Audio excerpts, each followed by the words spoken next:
Hare Krishna, everyone. As you can see, today is Mother's Day, and we have hired a few people to fill in.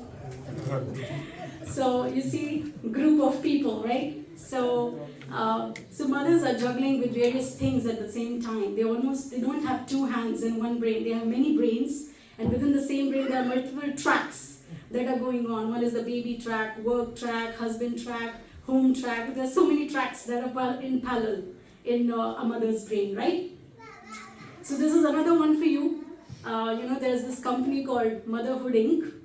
And the HR recruiter is recruiting a mother. In the offer letter, there's only one vacation day, and the candidate is saying, "Oh, that's all I get." So the HR recruiter says, "We call it Mother's Day, but technically you'll have to work on that day too." So basically, the moral of the story is that it's not a full-time job. Full-time jobs means 9 to 5, Monday to Friday. It's not even a full-time job. It's probably 3 full-time jobs together, right? It's 24 into 7 into 365. That's what we're talking about, right? Before I even start the class, I just want to give a little disclaimer here. Does anyone know what does EEE stand for here?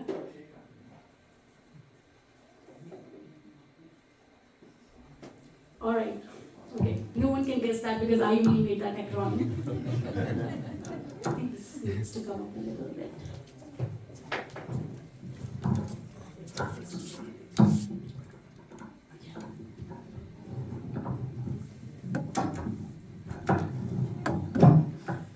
Alright, so it's okay if you cannot guess it. So EEE means all the beautiful mothers that are sitting here, they are much, much more experienced, they are much, much more elevated and more enlightened than me.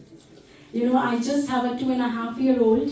When Ramchandra Prabhuji asked me to give this class, I told him, Prabhuji, it should be coming from someone who is much, much more experienced than me, because I see here mothers who have children either equal to my age or much, much older than me. So I'm like a speck of dust in all these beautiful mothers' lotus feet. So I humbly request you to please bless me so that I can speak some words of wisdom and something that can, help me purify my own consciousness. WIP, does anyone know that one? Yeah. So I am a huge work in progress, and I'm a slow work in progress. Like, in India, you see those construction sites. The construction keeps going on for years and years there. In India, you go 5 years ago, the bridge was building, still the bridge is building, okay? So it's a very, very slow work in progress. So I'm that work in progress right now. So I'm a little underqualified to be giving this class. So I seek all your blessings. And then the third point is 50-50% partnership. I am sitting here probably because I'm a woman and I gave birth to a child. I'm a biological mother, right? I carried her in my womb for about 9 months and I then gave her birth. But I want to tell you that, my husband, he had been into this job with me equally, 50% or even sometimes more than 50%. He is an amazing partner in crime. So I want to give him his due credit. Thank you very much, Rohan, for this. And it is impossible. In this country, it is impossible without that. But at the same time, I do want to mention that there is no one-size-fits-all formula. Every household dynamics are different. In some household, it might be 60-40, or 80-20, or 70-30. So it differs, right? Because we all come from different backgrounds. We are all in different circumstances. So there is no one-size-fits-all formula. But at the end, the goal is that how we can sustain our child, how we can help grow that child sustainably without one person taking all the burden, right? And of course, this would be incomplete without thanking my village, that is Katrina Mataji. So, they say that it takes a village to raise a child. So I want to thank Katrina Mataji from the bottom of our hearts. Both Rohan and I, she has done such a wonderful, she has been helping us tremendously to take care of Anagha. Ever since that she has been 1.5 months old, that is when she joined us. in this bandwagon Lotus journey, and she had been there ever since with us. So thank you, Mataji. I'm so happy that you are here today in person. And thank you, all of you. You all are helping raise Anagha. So many of you have helped at different stages in Anagha's life, right? Both of us. And every Friday, Anagha really looks forward to Bhakti Vriksha. She looks forward to all of you. So thank you so much. So let's talk about Mother's Day, right? So we'll talk about it in 3 parts: conceptualization, commercialization, and then spiritualization, right? So why do we need a Mother's Day? So Mother's Day, it's not an Indian festival. It's not something that originated in India. And I'm talking about India because most of us either grew up in India, we spent our childhood years in India, or we were in our colleges in India, we spent some of our adulthood years as well in India, right? So it's not something that comes from India, but it was in the United States. Anna Maria Jarvis, she was the founder of Mother's Day in the United States. She founded it in 1908, right? So let's think about, 15 to 20 years ago. I mean, I'm talking about myself. When I was in India growing up, 15 to 20 years ago, if someone would have told me that we celebrate Mother's Day, I was like, why do you need that day? You have we had this concept of joint families in which we had our parents, the children live with the parents, even the grandparents live, the great-grandparents, we all lived under the same roof. So every day there were so many interactions happening. We were sharing the meal, we were sitting together on the dining table and sitting, and where the grandparents are sharing their experiences with the children, grandchildren, and there was a lot of interaction and communication that was happening between these generations. So there was this multi-generational living at that time, right? And so Mother's Day was kind of, not required. But because of this unwanted or unavoidable, westernization of Indian culture, that, India is opting for this westernization so quickly, we moved from joint families to nuclear families. Now, nuclear families means we have mother, we have father, and we have children. Now, the grandparents have probably moved out, or they live nearby but in other homes. So from joint families, we became nuclear families. But right now, from nuclear families, there's a nuclear fission happening, right? So we see that the whole stability of the family structure is dismantled, right? So there's lack of stability in the family structure, right? There are more broken families. There is more family disharmony, right? So in that day and age that we are living in, probably this day does make sense. Because at least there's one day when we are coming together, we are going back to our mother and saying, Happy Mother's Day. We are probably acknowledging her presence and paying her gratitude, giving her gifts, right? So this was the original concept of Mother Day. But right now, what has happened actually, unfortunately, we have been celebrating this Mother Day, but there's a lot of commercialization that happens. So this is like a bad demon, Any festival, either in India or United States or anywhere.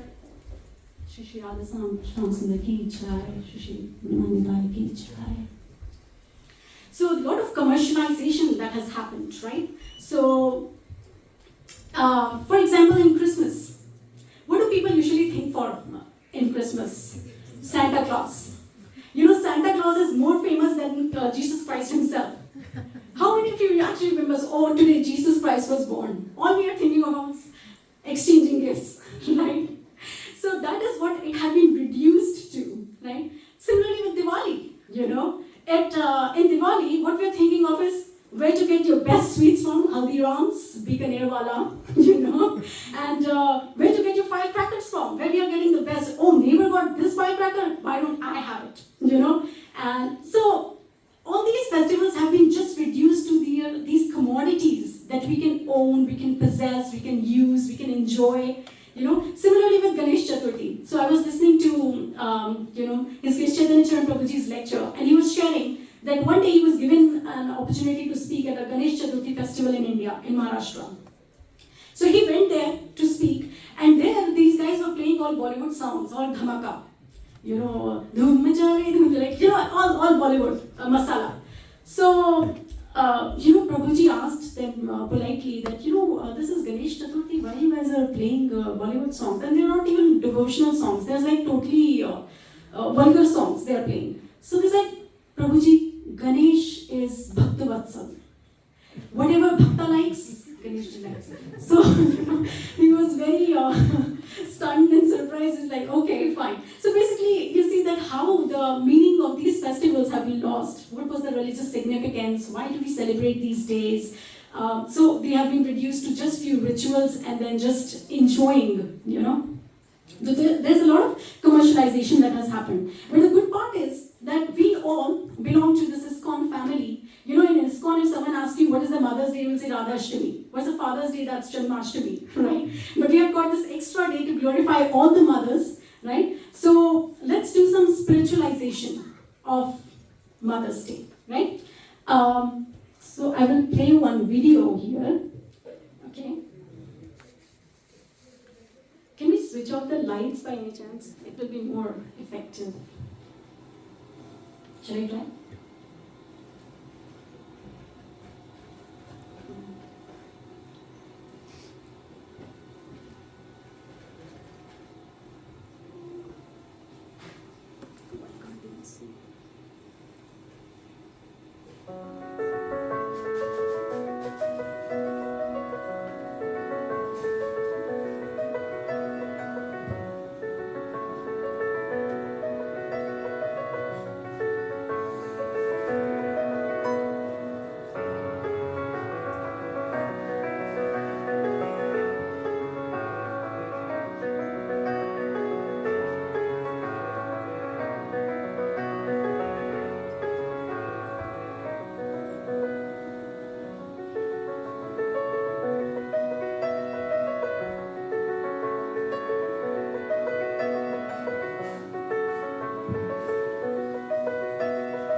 So how many of you got a little emotional while watching this? Any men?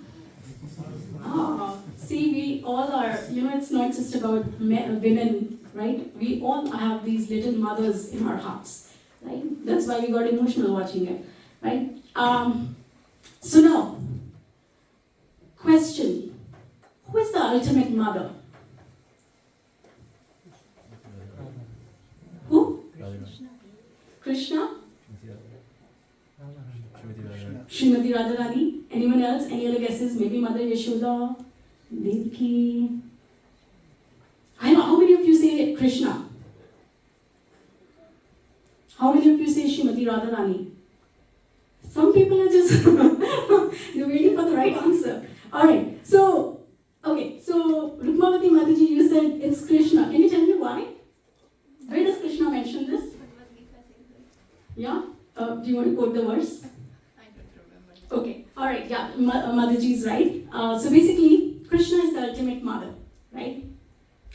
But you might say, like, Krishna is saying, I am the seed-giving father, aham bija pradapita. But there is another verse where Krishna is very clearly declaring that Pitaham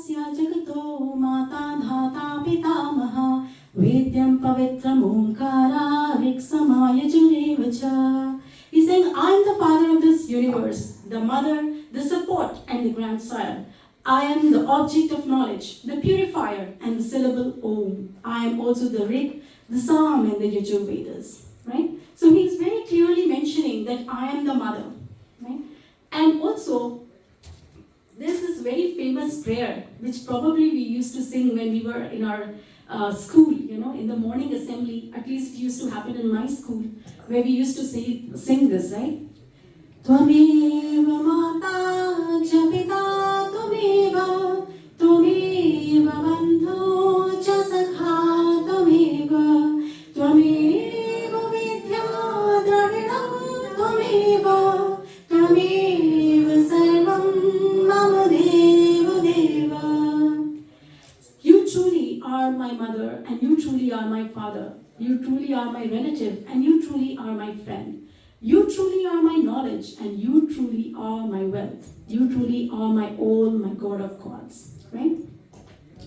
Now, if you think about one of the incarnations, Vishnu incarnations, Garbho Dakshai Vishnu, we're talking about the Garbha, the womb here. And you see that how that lotus stem is coming out of the navel of Vishnu, right? So it's almost like Krishna is giving birth to Brahma. Right? And this lotus stem is like the umbilical cord. We all know that how the baby stays alive in the womb is with that connection of the umbilical cord. He gets all the assimilated food from the mother. Everything happens to that umbilical cord. So this lotus stem is like that umbilical cord. And Krishna is giving birth to Brahma.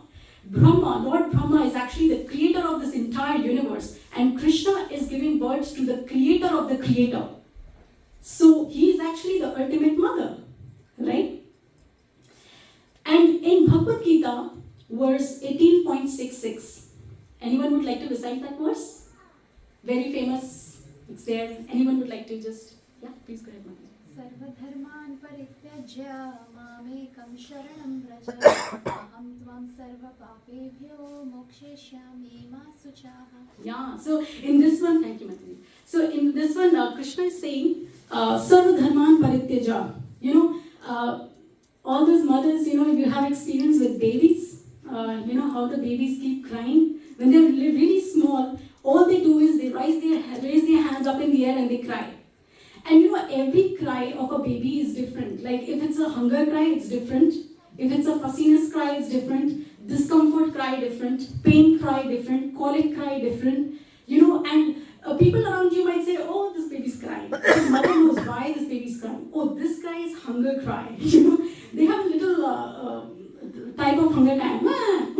Then they will do all these different types of cry. And you will exactly know, the mother will exactly know why this baby is crying, right? So Krishna, seated as Paramatma in our hearts, he knows all our desires. He knows whether it's a Tesla cry, whether it's a nice bungalow cry. He knows whether it's are we trying to find a home here in this material world cry, or he was trying to find home in Golok Vrindavan, right? So he knows all our desires from within. So similarly, a mother, so he is actually like our mother, because he's saying, Sarva Dharman Prityaja Mamekam Sharanam Vraja. Just surrender to me, raise your hands up in the air, cry, and I'm there. Do not fear. Similarly, a mother is also like that, right? Mother takes care of everything. Child knows nothing in this world. He cannot operate on his own at all. He's 100%, 300% dependent on the mother. Whether it's changing diapers, or whether it's giving milk, or anything, giving medication or whatever. He's just depending on the mother, right? Now this is another verse in which Krishna is displaying his motherly affection, right? Anyone would like to recite this one? Mataji's, Prabhuji's, anyone?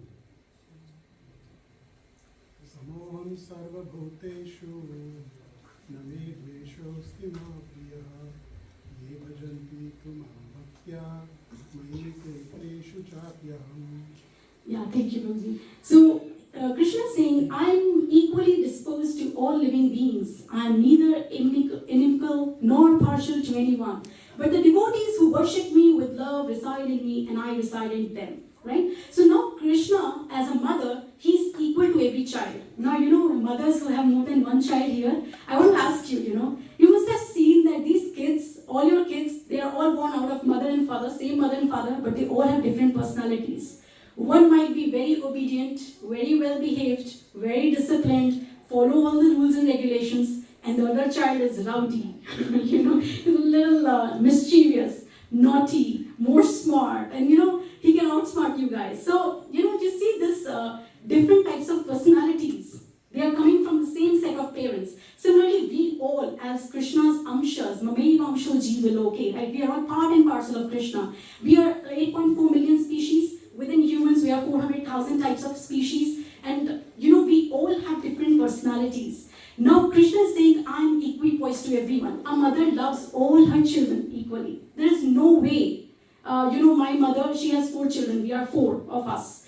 And she is always the same. Whatever she cooks for one child is there for the other child. If one child feels that he or she is preferred more, then mama makes sure that the other person is not feeling that, So mama is also always trying to equalize, like I'm equal to everyone. But in the heart of the hearts, she knows her pet child. There is a little soft corner that she has for the pet child who is following all the rules and regulations, who is not giving too much trouble to the parents, not having been called to too many parents-teachers meeting, So, so mother has a little soft corner. So Krishna is saying that I have little soft corner for my devotees, but I'm equipoised to everyone, right? So now there is another symptom, It is called runt of the litter. Sometimes when animals reproduce, they give birth to triplets, or 4 babies, 5 babies at a time. Out of those babies, 1 or 2 babies might be weaker, than the rest of the babies. The rest of the babies are very healthy, well built. This one baby could be very weak, missing an organ or something. So mother is equipoised to every child, equal to every child, but she is paying special attention to that one child who needs the most attention, right? And who is that runt of the litter here? We all are. Because we are in this age of Kali, in that age of quarrel and hypocrisy. And Chaitanya Mahaprabhu, who is the incarnation of Krishna himself, he has come here to give mercy to the most fallen people like us. So he is actually mother to us, right? So now, you might question that I have been saying like Krishna is the mother, Krishna is the mother. What is the use of these mothers who are sitting here?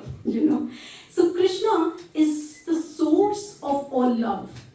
But in order to express that love, he manifests as mothers. So he channeled all of that love through the mother, right? So in one of the talks, Srila Prabhupada said, you should not expect anything in return. That is real love. Just like a mother is loving her child, not expecting any return, but she still gives service. So that is as a little sample of pure love. So this fragment of love that we experience between a mother and child relationship, this fragment is actually coming from the divine love, right? And the highlighted part, which is highlighted in pink, anyone would like to guess that this is from which pastime? This is from Srimad Bhagavatam, but from which pastime? Through Maharaj, yes. Easy. All right. So, you would like to read a bit? You came to me crying, having been insulted by your stepmother. You came to me crying, having been insulted by your stepmother, but am unable to do any good for you. But Krishna is so kind to his devotees that if you go to him, then the combined kindness of millions of mothers like me will be surpassed by his affectionate and tender dealings. When everyone else fails to mitigate one's misery, Krishna is able to help the devotee. Yeah, thank you. So, you see, Mother Suniti is trying to guide Dhruva to go to Krishna, She's saying that he has the combined kindness of millions of mothers like me, right? So now we have talked about the ultimate mother. So what do the Shastras say? What do our Vedic literature says? Who are the 7 mothers, right? So they say there are 7 mothers. Anyone would like to read this verse?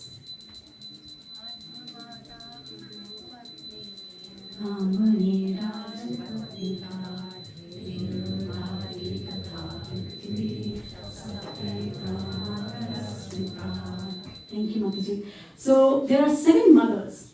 Who are these mothers? Of course, one's own mother, the wife of the guru, the wife of a brahmana, the wife of a king, the cow, the nurse, and the earth. Right? So we will be discussing about three of these mothers in more detail. But I would like to go through the other mothers in a brief way. The wife of the guru, the wife of a brahmana, and the wife of a king.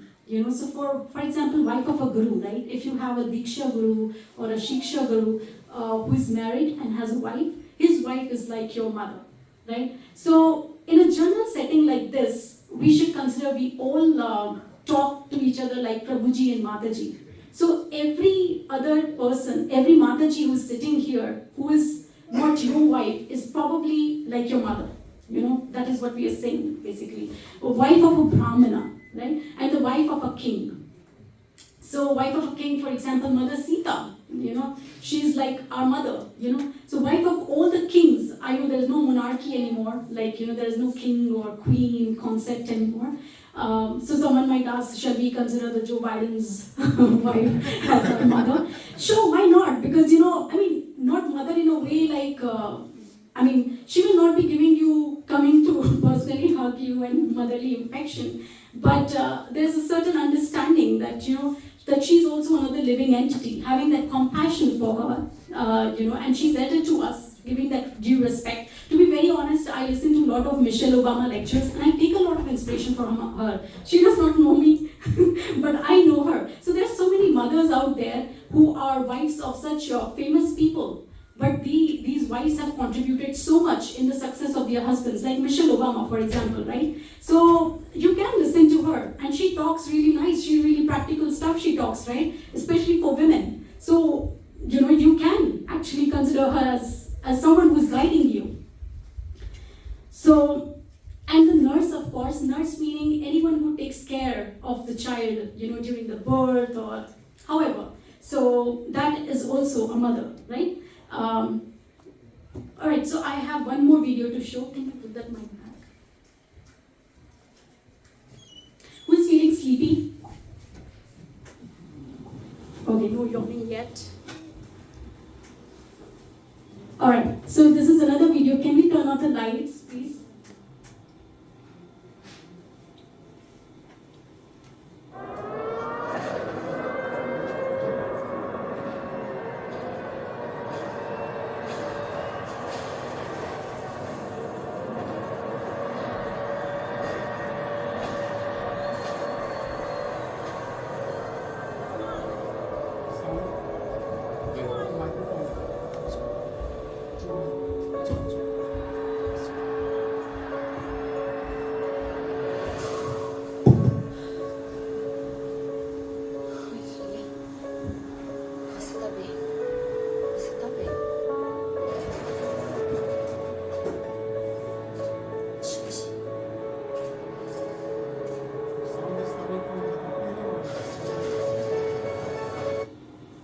Where's the sound coming from?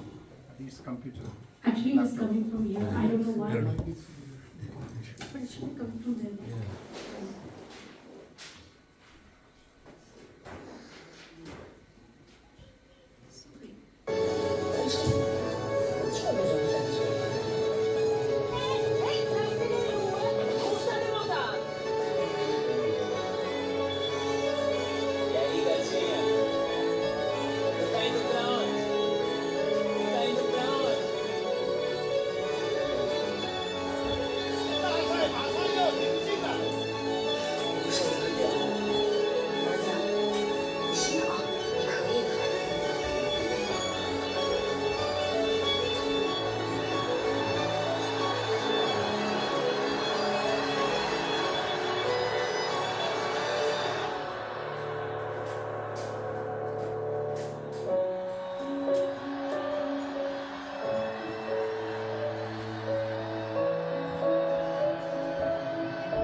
glorification, one's own mother, right? It takes someone strong to make someone strong.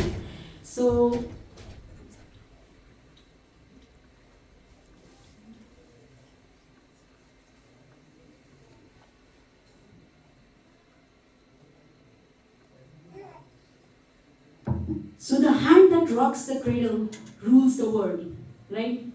There's such a huge onus on mothers. And to be very honest, in today's day and age, I would say both the parents, right? Both father and mother, because they have a joint responsibility towards the child, right? So how does a mother influence a child? A mother can influence through her thoughts, through her words, and through her actions, right? So let's see that what examples do we have in our scriptures about the power of mother's words, right? They say that prayer is a universal language of human heart to connect with the divine heart. So I could think of Kayadhu, right? So Hiranyakashipu was a very, very powerful and very demoniac king. And he went to Mandrachal mountain and he performed intense austerity for 60,000 years on the tip of his toenail. And while he was performing this austerity, his wife was here, who was about to be kidnapped but got saved, by Narad Muni. And Narad Muni takes her while she was pregnant, fully pregnant with Prahlad, in his shelter. And in his shelter, she heard the whole Srimad Bhagavatam from Narad Muni. So how we think of, it all impacts the consciousness of our child when our mother is expecting, right? Therefore, we always say, oh, mother should think positive things, keep yourself in positive situations, hear more kirtan, hear more katha, all of this. This is the influence of mother's thought. And not only while the child is inside the womb, even while the child comes out. There are some mothers who have shared their stories, right? How they pray in their mind and then think that thing manifests for their child. They can influence from a distance, right? They need not to be in physical proximity of their children. Prayers have a strong impact. There's no physical proximity that's important here. There's telepathy that happens, So a mother's prayer has a very, very strong impact on the child's consciousness, right? So we take the example of Kayadhu. Any other example that comes to anyone's mind when you think of mother's prayers that had an impact? Queen Kunti, okay. Anyone else you can think of? Very sharp example. Yes. Uttara, right? Mother Uttara. So what happened was that, basically, Ashwathama wanted to kill Parikshit, who is in the womb of Uttara right now, right? And so he throws Brahmastra, right? And what happens? Krishna appears from within the womb and protects the child inside Uttara's womb, who is Parikshit himself, right? The child is Parikshit that is being protected. So that is the power of a mother's prayer, right? And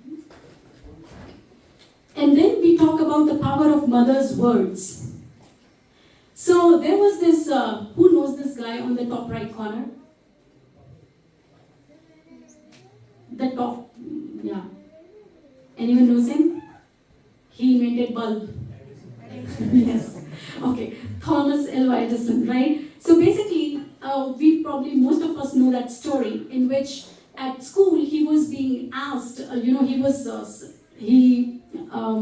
teacher wrote a letter and sent it to his mother and told the boy, don't read the letter, give it to your mom. Okay, so mom read the letter.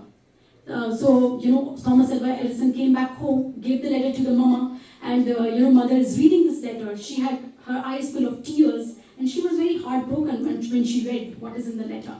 So, but then she goes back to his son, and the son is asking, Mama, what is there in the letter? So Mama says, in this letter they are writing that you are so intelligent that you don't deserve this school. You deserve something better, So she read exactly the wrong thing. There was absolutely nothing that was written like that in that letter, but she wrote it absolutely the wrong way. But it was the best thing that that she could have ever done for Thomas Alva Edison, you know. She encouraged him so much that he eventually invented bulb, right? We all know Thomas Alva Edison now, right? So that is the power of mother's words. And the example that we can take here is of Dhruva Maharaj pastime, right? How Mother Suniti's words, you know, when Dhruva, he felt humiliated when his stepmother Suruchi did not let Dhruva sit on the lap of Uttanapad, who was his father. Suruchi said, if you want to sit on Uttanapad's, you know, your father's lap, you have to take birth from my womb. And Dhruva was just a 5-year-old boy, very fragile, you know, at that time with your mindset, physically, mentally, emotionally, you're very fragile. He was in great emotional turmoil, and he runs to his mother. He's so broken down. He says, Mom, this is what she told me. Then Suniti, you know, instead of telling, no, go back and retaliate, you know, I'll slap her, this, that, you know, she could have done anything, you know. But she says that you should go to Krishna, you should pray to him, you know, go and ask for whatever you want to Krishna. So she guided him spiritually, you know, she took care of him. Of course, she did not say, no, you don't have a problem. You know, she did not discard his problem. She understood that there is some problem. She consoled him, but she said that I don't have the answer for you. You know, ask Krishna and he will find the way for you. So power of mother's words, how her words transformed Dhruva's life, right? And he became a pole star. Now he's in the sky every day and we can see it, right? Then power of mother's actions, right? Which is the most important thing, because most of the values are caught, not taught, right? So immediately when I do something, Anaga starts doing the same thing. If I'm getting ready in front of the mirror, she immediately picks it up, you know. They take up every single thing that you do. It is so, it's just ingrained in them. They are copycats, right? So the values are caught, not taught, right? So we can take example of Queen Kunti here. You know, how with her exemplary example of, you know, how she was so devoted to Lord Krishna, that all her sons, they depend on Krishna, on the Supreme Lord, amidst all life's atrocities, right? So these are the few examples of how a mother can influence the upbringing of their children, right? So now I want to talk about another mother, that is cow, right?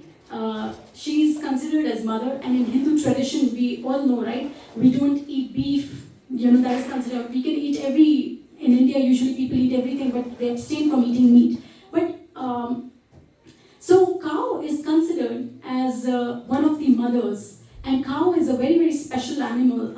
I mean, it's not even an animal, you know, it is like mother. You know, it's Krishna's favorite, one of the favorites. You know, like we have Tulsi Maharani, that's one of the plants which are very favorite to Krishna. Similarly, cows are very favorite of Krishna. You know, he's called Govinda. He's called Gopala, right? Govinda he's the master of the cows. Gopala is the friend of the cows, right? And he himself is a cowherd boy. Nanda Maharaj had about 900,000 cows. That's a lot of cows. And he used to take all these cows every day to the Vrindavan forest for grazing. He used to play flute, and Krishna, you know, these cows are just roaming around and eating grass. So Krishna has a very strong relationship with the cows. So Prabhupada, in one of his lectures, said that anyone who gives milk and who nourishes your body is a mother, right? So what we drink usually, we don't drink dog's milk or cat's milk, no, right? We drink cow's milk, usually people who do consume milk, right?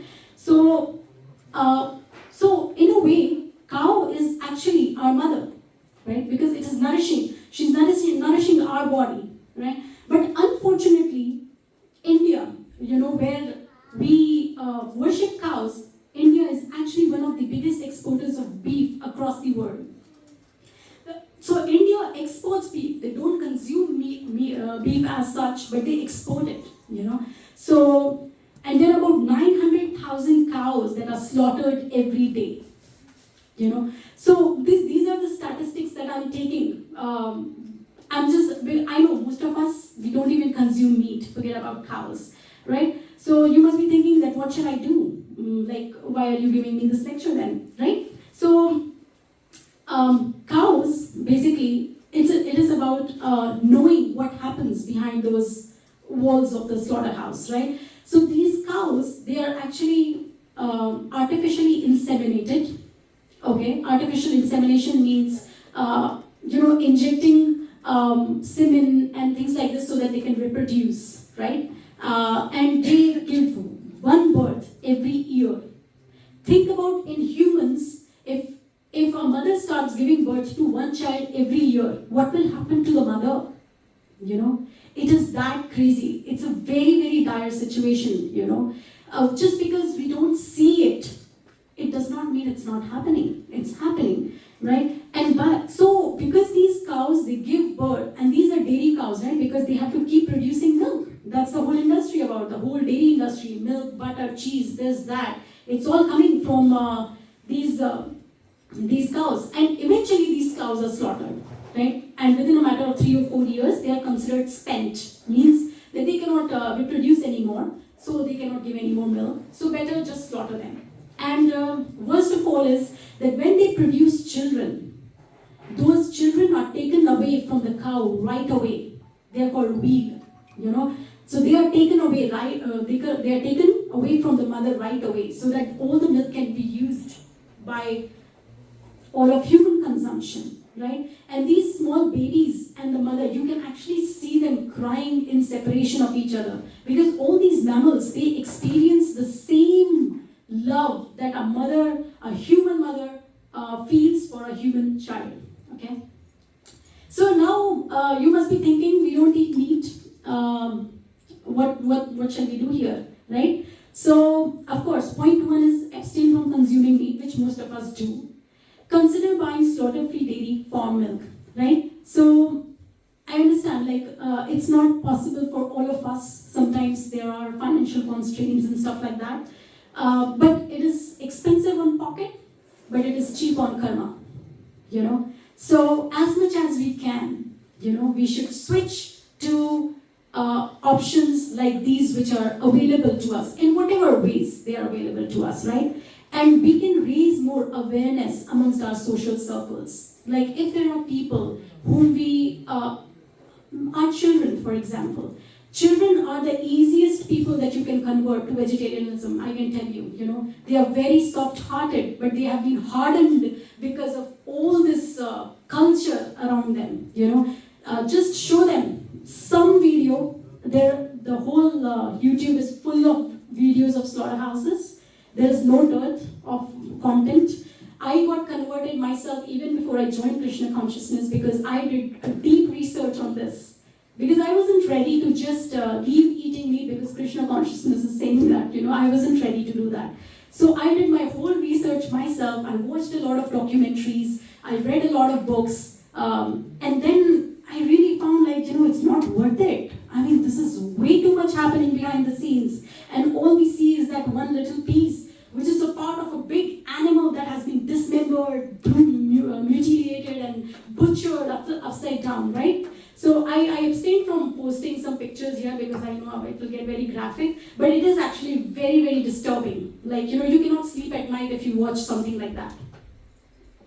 So we should plan for some awareness amongst our social circles, right? We do that through big book distribution, we give the books higher taste, right? And even if someone is not ready for spirituality, maybe you can give them the health perspective of moving towards a more non-ahimsa kind of food diet, right? We can become reducitarians at least. From meat eaters, we can become reducitarians, reduce meat consumption in our diet, right? And definitely, if there are kids that you're trying to convince, please plan their trip to Gita Nagari, slaughter-free dairy farm. Take them to this slaughter-free dairy farm, take them to some farm sanctuary where they get to interact with the animals, where they can see their eyes. Very hard-hearted people also get converted very easily. When they interact with these animals, how these animals feel so much love. They can really reciprocate with you. They have so much, you look at their eyes and you will see all the innocence in their eyes, right? So please, let's do whatever we can do. I understand most of us, we don't eat meat, but that doesn't mean that we cannot start spreading awareness. We can do that, right? So this is some of, when me and Rohan, we went to vegan. I'm not 100% vegan now, but I was before Anagha was born. So when we both turned vegan, we were quite aggressive vegans, We wanted to convert the whole world vegan in a matter of few months. But I mean, of course, we understood over time it's not that easy and we have to take it easy. So we did some leafletting. We went out and we tried a few things. So similarly, we can also do the same, right? Doing some sort of book distribution, some sort of leafletting, going out, spreading awareness, attending the events that happen, which give you so much more content to speak. It is not only us Krishna conscious people, there are so many vegan people who are trying, who are animal rights activists who are doing this, right? And of course, they do it for all the animals. Cow is definitely our mother, one of the most important animals, but there are other animals that can be saved too, through this. And then we talk about Mother Earth, right? It is also one of our mothers because everything that we use as a commodity is coming from Mother Earth. The trees, the vegetables, the fruits, the water, everything that you can think of that you use on a day-to-day basis, it is coming from Mother Earth for our sustenance, right? But the problem is that we have been exploiting it way too much now. Has anyone heard of the Brazil floods that's going on these days? It's very bad. The situation is so bad there, right? So this is what is going to happen more and more now because we are plundering Mother Earth, right? The whole climate change, deforestation, accumulation of waste materials around the oceans, river bodies, animal agriculture. It is one of the main ways in which we are polluting Mother Earth. There is so much that's happening. I mean, there are a lot of documentaries. If anyone is interested, let me know. I can forward it to you, which share that how this whole animal agriculture, livestock, causes pollution, water pollution, air pollution, land pollution, and how this meat consumption, meat industry, dairy industry is leading to all of this, right? So after all of that we have said, we know who's our ultimate mother, and we are 7 mothers. Now, our best mother is Srimati Radharani, right? And so Krishna likes what Srimati Radharani does, and Krishna does what Srimati Radharani likes, right? So when a father is, a little strict, Shri Shri Nimai Nitai ki jai, Shri Shri Radha Shyam Sundar ki jai. When the father is a little strict, the child goes to the mother. Mother, can you convince your husband or my father, So, that is the way we can go through too. That is a back door that we have. And she's very, very merciful. So, she is our mom. And of course, we cannot forget our spiritual mom, because of whom we are sitting here under this roof.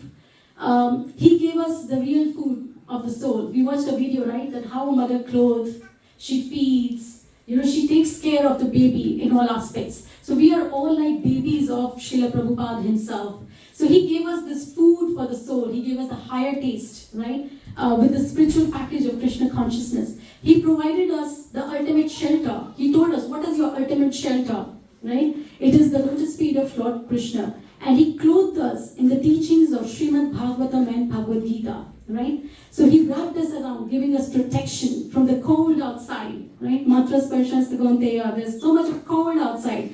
So he's protecting us with those teachings. And he's giving direction to the life of aimless wanderers. Just like the mother, she's always wanting her child to perform nicely, stay on track. So Srila Prabhupada, those hippies were aimless wanderers. They were roaming around here and there in search of happiness but not getting it, or searching for the right thing at the wrong place. So Srila Prabhupada gave them the direction. So this is where you will find it, This is the real place. So a lot of gratitude for Srila Prabhupada, because of whom we as a family, all his children are sitting here. We are all brothers, sisters, whatever you want to call. We are under his big family, right? And this, I just want to share that, the moment a child is born, so is a mother. So there is no such experience that you come for. You have to learn on the job. It's very much like that. You know, there's no book that you can read that will turn you into a very super mom or very qualified mom. It's just that something that you learn on the job. So this is Anagha when she was born on day 1. And this has been, motherhood had been the fastest self-transformation course I've ever attended. And it's the best self-help book that you will ever read. Time management, people management, stress management, anger management, whatever managements you're learning. Patience, oh my God, I have done a PhD there. So, you know, there's a lot to learn, lot that they can help you learn. And of course, the happiness is redefined a little bit here. We all live in an I word. You know, this culture is about I, iPhone, iPad, iPod, iPad, you know. So this motherhood, becoming a mother, it takes us from that consciousness to a consciousness where we can think about someone else above us, you know. Of course, we have to keep expanding this circle of family as well. But at the same time, at least that's the starting point that gives you that, you know, that you have to think something above yourself. So this slide is a little blank, and the two ladies that you see here, that's my mother-in-law and my mother. So I have a lot of gratitude to give to them, but this slide is blank because I've been taking them for granted so far. You know, I was thinking about it, that we take them, I mean, at least I take them for granted for so long, right? You know, sometimes I don't even call her because I'm so busy with so many things happening that I don't call her. And then I was realizing that, you know, why? Like, you know, it just takes, just pick up the phone, you know. So I have a lot to pay back to my mothers and my mother-in-law especially, because she gave birth, I mean, she reared the child so well for Rohan that, you know, he's an amazing partner. So I have a lot of gratitude to pay back to these both beautiful mothers. And thank you very much. Sorry. No one, no one. Thank you.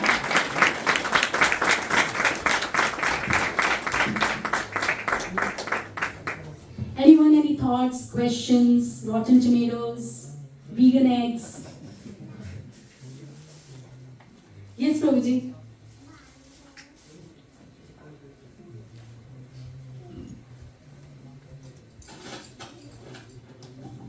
Thank you, Mother.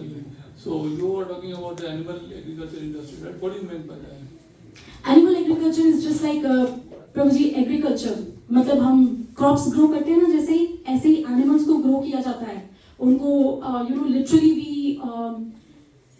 we do all of these artificial insemination. So suppose today there is 1 pig, there will be 100 pigs tomorrow, then there will be 1,000 pigs. So these animals that we are eating, they are actually being grown on the farms, just like the crops, like just like wheat and rice and wheat, barley and whatever crops that you grow. These animals are being grown like crops, and they are being treated like literally worse than crops. Actually, crops you take care of them nicely, you know. These animals, yeah, I mean, it's. I can share some video, Prabhuji, but that is what animal agriculture means, the livestock. Because these animals, they are fed, you know, all of these different food that they usually eat. They're grown big, and then they're slaughtered, and then they are being chopped into pieces, and then being sent, you know, all of the whole industry. That's what. But you didn't mention that we should not, there should not be any animals, right? Animals should be there, but not agriculture in the animals. That's what you mean. So you're saying, Prabhu, okay, we can consume animals, but not No, animals the coming animals from. should be there, right? It's like lots. Yeah, there are animals for sure, Prabhuji. Yes. But there is more demand than supply, so they have to start growing these animals, right? Because, yeah.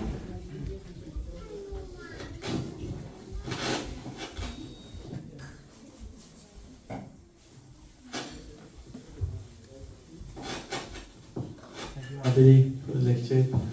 I just wanted to ask, like, taking a birth as a cow, how is that, like, where does that compare to taking birth as human? Like, so you're saying that cows are very close to Krishna. So how does that relate to going to Gokula? Yeah. So, Prabhuji's and Mataji's, please feel free to add here. But my understanding is that actually there are few animals. I think it's cow, lion, and I think 2 more. What is that? Monkeys. these animals' next birth is actually human.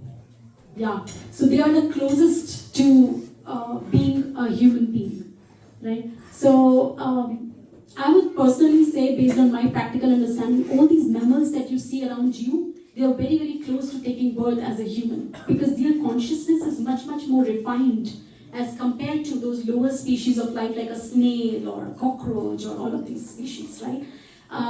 So some of these animals, like, cows, they are already serving Krishna in multiple ways, right?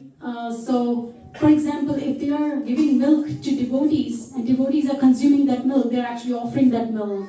So, in multiple ways, these cows are already serving Krishna. So, their service part has already started, right? So, I would say, it's just a matter of getting that human consciousness and.